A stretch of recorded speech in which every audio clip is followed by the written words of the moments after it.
Madame la ministre de la Solidarité, Monsieur le Président de la Commission nationale de consultation pour la promotion des droits de l'homme, Monsieur le conseiller auprès du Président, Monsieur le représentant de l'OMS, Monsieur le représentant du Comité international de la Croix-Rouge, Messieurs et Mesdames membres du corps diplomatique, Messieurs les parlementaires, c'est avec plaisir que je représente aujourd'hui Monsieur Marek Skolil, ambassadeur chef de délégation de l'Union européenne.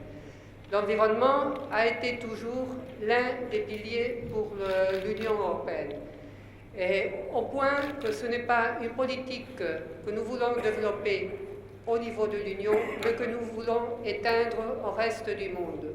C'est pour cela que dans la politique de développement de l'Union européenne, tous les programmes pluriannuels stratégiques de développement du pays où nous participons, nous exigeons que 20% des ressources soient consacrées à l'environnement et qu'il y ait toujours eu un élément transversal d'environnement dans tous les projets de développement.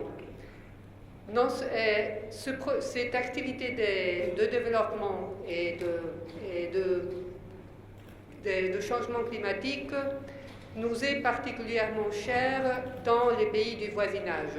C'est pour cela que au sein de l'Union pour la Méditerranée, nous promouvons des projets en matière d'environnement et au sein aussi des projets de développement dans les pays du voisinage sud.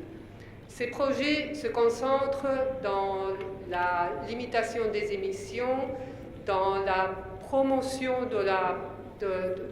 du profit des droits des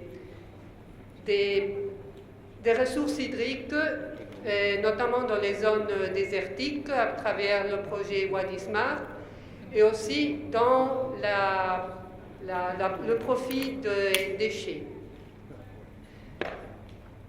Et maintenant, pour l'Algérie en particulier, nous avons deux programmes très ambitieux, un en matière de eau et assainissement et un autre en matière d'environnement en général.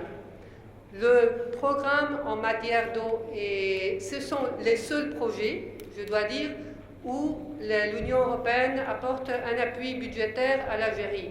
Pourquoi ? Parce que ce sont les seuls secteurs où nous sommes sûrs que les plans nationaux de l'Algérie s'alignent avec des objectifs et que nos versements d'appui budgétaire seront donnés en fonction de l'accomplissement des objectifs par l'Algérie. Il y a d'autres secteurs où l'appui budgétaire n'est pas possible parce qu'il n'y a pas des objectifs clairs dans les plans de développement de l'Algérie. Plus particulièrement dans le projet de l'eau et de l'assainissement qui va bientôt finir, nous avons donné une importance spéciale à les ressources hydriques et l'utilisation des boues dans l'agriculture. L'agriculture étant aussi un secteur essentiel pour le développement de l'Algérie.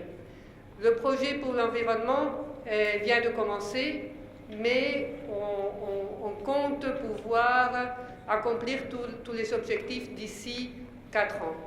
Et finalement, je voulais aussi signaler que suite à la visite de M. Arias Cañete au mois de mai, il y aura une coopération stratégique entre l'Algérie et l'Union européenne, et que nous allons mettre en place un projet de développement d'énergie renouvelable. Merci de votre attention.